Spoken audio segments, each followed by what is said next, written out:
श्री अखिलेश यादव जी।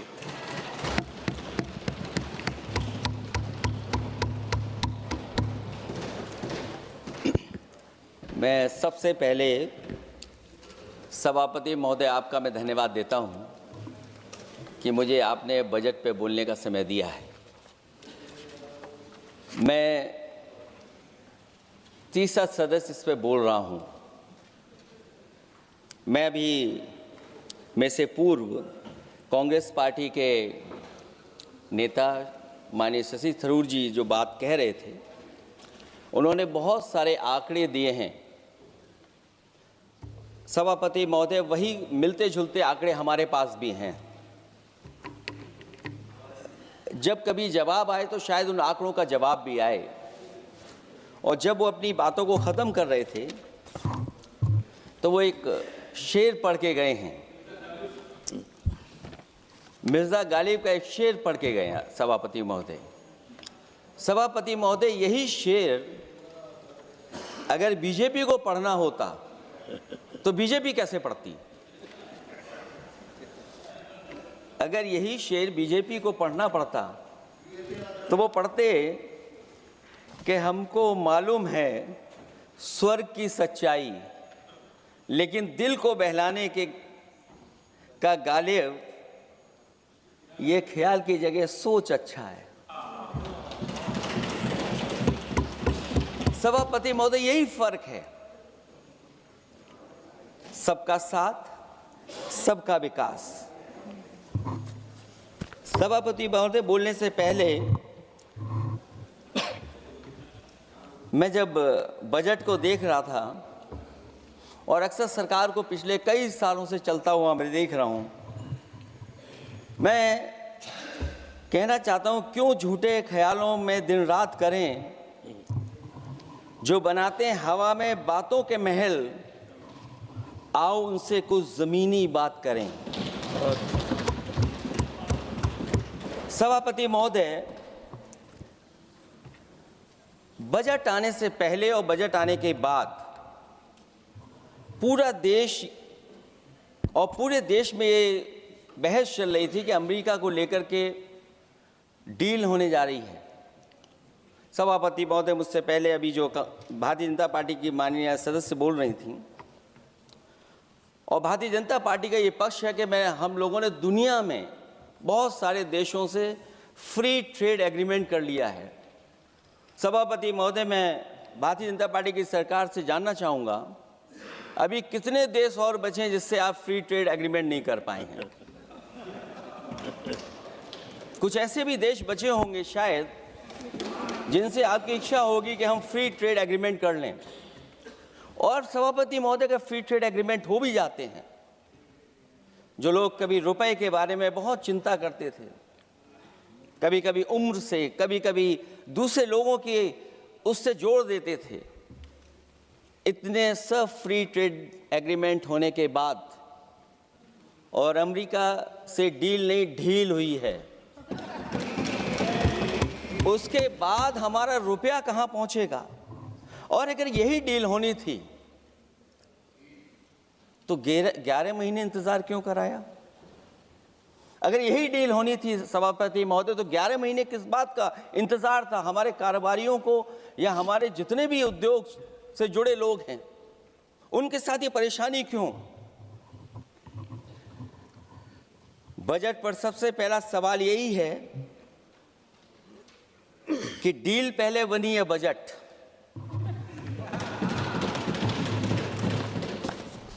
और बजट का हलवा यहां ज्यादा बटा के वहां। सभापति महोदय, स्वदेशी, आत्मनिर्भर, ये शब्द तो बहुत अच्छे लगते हैं, लेकिन जब डील हो गई है तो क्या इस बजट को लाने से पहले आत्मनिर्भरता और स्वदेशी को अपने अपने शब्दकोश से हटा दिया है, या इसको उल्टे अर्थ में विलोम शब्दकोश में डाल दिया है? और ये डील नहीं है जो हम आप सब समझ पा रहे हैं। शायद सत्ता पक्ष के लोग ये नहीं समझ पा रहे होंगे, लेकिन पूरा देश समझ रहा है कि हमने अपना बाजार एक बार और खोल दिया है। $500 बिलियन का व्यापार एक तरफा, हमारे आत्मनिर्भरता कहां जाएगी? स्वदेशी नारा हमारा कहां जाएगा? हमारे देश की जनता भाजपा से कह रही है कि जहां तक हमें मालूम है डील एक तरफा नहीं होती है। क्या ये बनी वहां पहुंची यहां जहां जैसे कोई एक पक्षी मान रहा हो?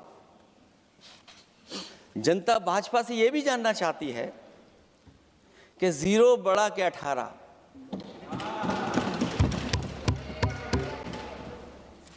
सभापति महोदय, भाजपा का समझौता गणित क्या यह है कि 18 0 के बराबर है?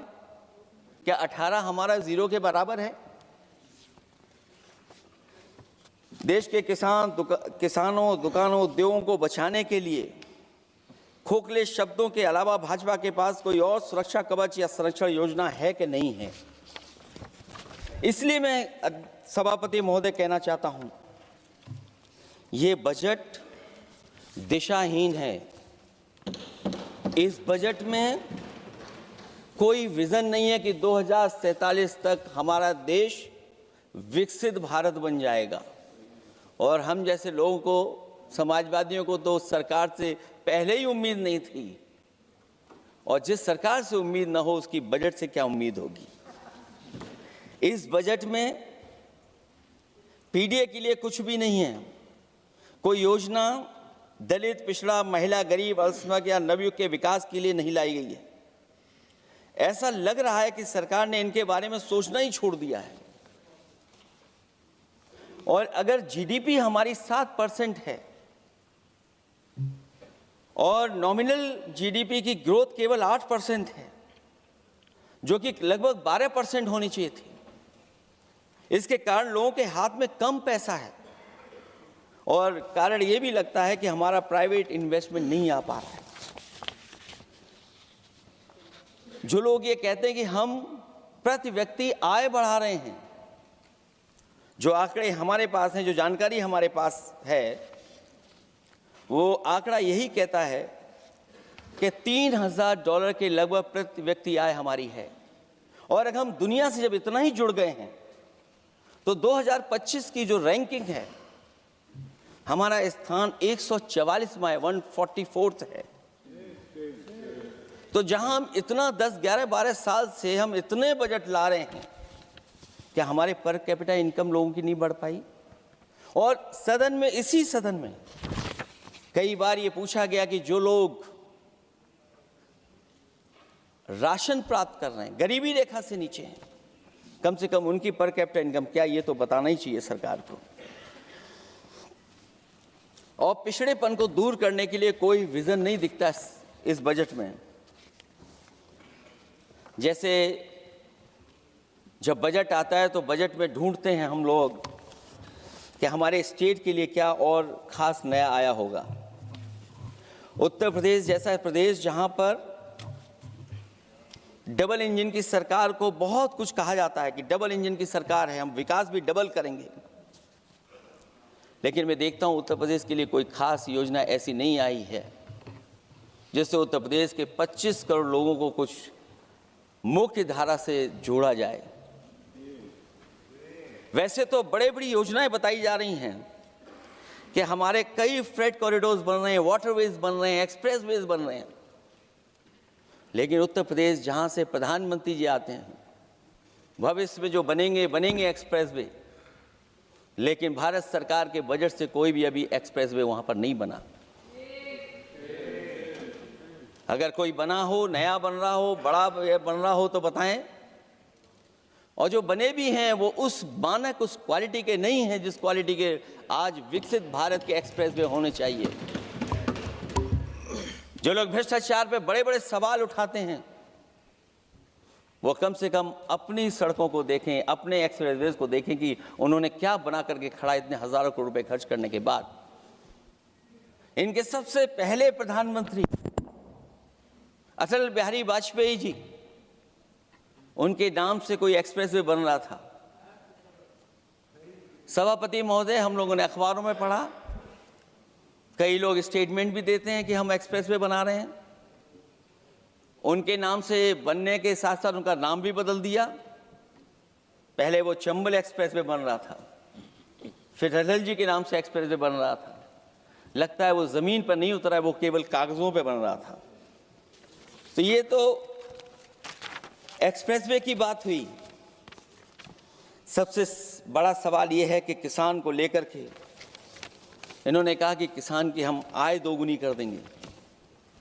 आज हमारा किसान इस उदारीकरण में कहाँ खड़ा है? जिस किसान को लेकर के पूरे देश के सभी राजनीतिक दल चिंतित रहते हैं, इस डील के बाद हमारे किसानों का हाल क्या होगा? और जब सब कुछ विदेश से ही आएगा तो हमारा किसान भारत में क्या उगाएगा, जमीन पर क्या उगाएगा और क्या बेच पाएगा? सभापति महोदय, सरकार ने बड़ा बजट पेश किया, कहा कि हम एग्रीकल्चर इंफ्रास्ट्रक्चर तैयार करेंगे, एग्रीकल्चर इंफ्रास्ट्रक्चर से हम मंडियां तैयार करेंगे, बाजार तैयार करेंगे, एमएसपी लागू करेंगे। हमारे किसान जब काले कानून के खिलाफ लड़ रहे थे, बड़ी संख्या में जान चली गई, उसके बाद सरकार कहीं पीछे हटी और उन्होंने काले कानून वापस लिए।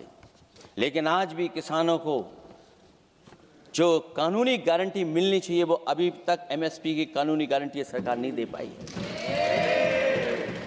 और जो 23 क्रॉप और हॉर्टिकल्चर क्रॉप और दूध को लेकर के सरकार दावा करती है कि हम सब्जियां इतना, हॉर्टिकल्चर क्रॉप्स हमारी इतनी ग्रो कर गई हैं, हम दुनिया में इतना पैदा कर रहे हैं। दूध के जब आंकड़े बताते हैं कि दुनिया में हम दूध का उत्पादन इतना कर रहे हैं, और अगर आपका बजट ही विकसित भारत का बजट है तो हमारे हॉर्टिकल्चर क्रॉप्स और जो हमारा किसान दूध का उत्पादन कर रहा है, दूध का उत्पादन हो रहा है, उसके लिए एमएसपी की गारंटी कब देंगे आप लोग? और गारंटी हम लोग इसलिए मांग रहे हैं क्योंकि उसको घर कैसे बनाएगा, घर कैसे चलाएगा? अगर उसको लाभ नहीं मिलेगा, बच्चों को कैसे पढ़ाएगा, अपनी बेटियों को हंसी खुशी विदा कैसे कर पाएगा? और इधर तो जहां फसल की कीमत नहीं मिल पा रही है, सभापति महोदय, सोने के भाव कहां पहुंच गए हैं? पहले गरीब सोचता था जब हम अपनी बेटी की विदा करेंगे तो कुछ सोने का एक सामान खरीद करके दे देंगे उसको। जैसे जैसे बीजेपी की सरकार चली और आगे बढ़ती गई, 12 साल ऐसे हैं आ गए कि अब तो चांदी तो दूर, अगर यही सरकार चलती रही तो लोहे पर पीतल चढ़ाकर भी गरीब अपनी बेटी की विदाई नहीं करा पाएगा। कैसे अपने भविष्य के लिए 2 पैसे जमा कर पाएगा? मतलब आज क्या खाएगा, कल के लिए क्या बचा पाएगा? ये किसानों के बड़े सवाल हैं। भाजपाई किसानों को लाभ नहीं पहुंचाना चाहते हैं, ये किसी और को लाभ पहुंचाना चाहते हैं। कुछ अदृश्य लोग हैं जिनको लाभ पहुंचाना चाहते हैं, क्योंकि इनका बजट, जो बजट बनाते हैं, वो आम जनता का ना उसमें जिक्र है ना फिक्र रहती है। और अगर फिक्र होती उनको तो किसान की खाद समय पर मिल जाती, उनको बीज समय पर मिल जाता, सस्ती बिजली उपलब्ध हो जाती, सिंचाई मुफ्त हो जाती थी। और मुझे याद है सभापति महोदय, समाजवादी सरकार में हम लोगों ने किसानों की सिंचाई मुफ्त करने के भी फैसले लिए।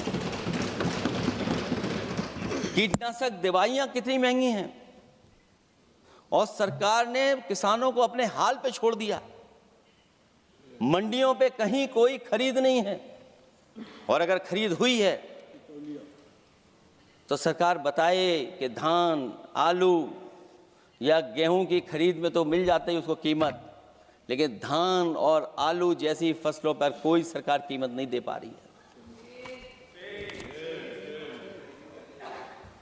महंगाई बेतहाशा बढ़ने पर भी इस बजट में जनता को टैक्स में न छूट देना टैक्स शोषण है। अमीरों के काम कारोबार और घूमने फिरने पर 10 तरह की छूटें दी गई हैं, लेकिन बेकारी बेरोजगारी से जूझ रहे लोगों की उम्मीदों की थाली खाली है। मध्यम वर्ग अपने आप को ठगा महसूस कर रहा है। शोषित, वंचित, गरीब व्यक्ति जहां था वैसे भी नीचे जाता दिख रहा है। इस बजट ने उसके चादर में पैबंद लगाने की जगह उसे और चिथड़ा कर दिया है, क्योंकि सामाजिक सुरक्षा केवल शब्दों की औपचारिकता रह गई है। किसान, मजदूर, श्रमिक, कारोबारी, छोटा दुकानदार अपने लिए मिली राहत को दूरबीन से देखकर ढूंढ रहा है, और इसीलिए भाजपा का हर बजट 1/20 का बजट मानते हैं, क्योंकि वो 5% लोगों के लिए ही होता है। अच्छे बजट की होती हैं 3 पहचान: गरीब की तरक्की, खुशहाली और मुस्कान। शायद इस बजट ने तीनों चीजों को छीनने का काम किया गरीबों से।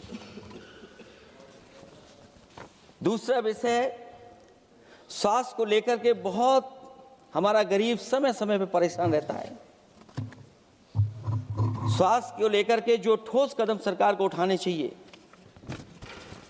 वो सभापति महोदय सरकार नहीं उठाती दिख रही है, और जितना भी स्वास्थ्य सेवाएं हैं वो ठप होती चली जा रही हैं।